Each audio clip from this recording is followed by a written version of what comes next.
Nous allons nous intéresser au patrimoine de l'entreprise. C'est son outil de production avec lequel elle réalise son activité et qu'elle doit rentabiliser. La première mesure du patrimoine de l'entreprise se fait finalement à travers le bilan.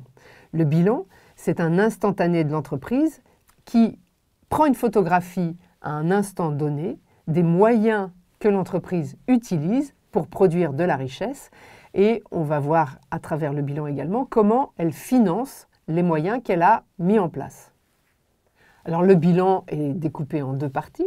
L'actif, c'est-à-dire les avoirs de l'entreprise, ce qu'elle possède, les outils de production et aussi ce qui est dans les tuyaux et qu'elle a réussi à fabriquer et qu'elle a produit, qui sont les avoirs qu'elle a créés. De l'autre côté, au passif, le bilan présente ce que l'entreprise a mis en place pour financer ses avoirs avec ses actionnaires, ses partenaires financiers et ses banquiers.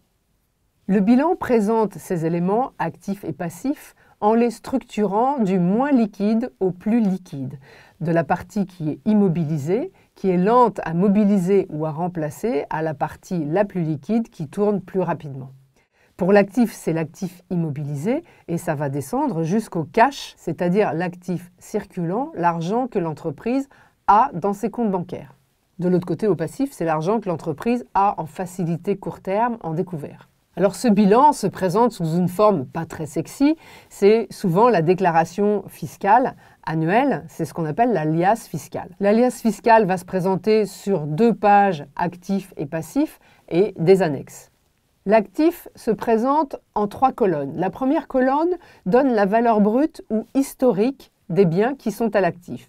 La deuxième colonne regroupe, cumule les amortissements ou la dépréciation de ces biens pour obtenir la troisième colonne qui correspond à la valeur nette, déduction faite de ces amortissements ou de ces biens. Cette valeur nette, elle donne la valeur finalement réelle si la société venait à vendre. C'est celle qui serait donnée par le marché. Cette valeur est donc une image actualisée des possessions de l'entreprise. Elle dégrade la valeur historique des biens de l'entreprise en cas de vieillissement ou de perte de valeur, avec les amortissements pour les actifs immobilisés, avec une provision pour les actifs circulants. Ainsi, celui qui lit l'actif a une image réaliste des avoirs de l'entreprise et non une image historique. L'alias fiscale, dans sa présentation du passif, là propose de comparer l'année N avec l'année N-1 pour permettre au lecteur d'avoir une vision de l'évolution de la structure de financement de l'entreprise d'une année sur l'autre. Voyons en synthèse quels sont les grands postes qui sont portés au bilan.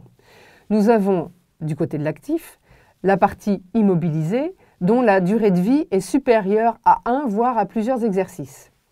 Ensuite, nous avons l'actif circulant, c'est-à-dire l'actif qui va tourner plusieurs fois pendant un exercice.